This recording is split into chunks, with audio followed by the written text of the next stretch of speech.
العلم كنت أنا وثلاثة من الشباب كانوا معي، كنا في جدة حضور مباراة، فشفنا زحمة وشفنا عالم متجمعين بشكل غير طبيعي. ضروري نحن نقطع الشارع نفسه نمشي على الشارع، لكن الزحمة وقفتنا.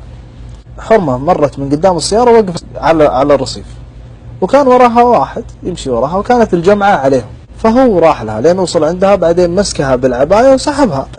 مات مع لكت أعصابي، نزلت صارت فيه مدة يد معه. ايه هو شبه هو يعني ما يعرفها، سواء يعرفها ولا ما يعرفها ولا اللي يكون.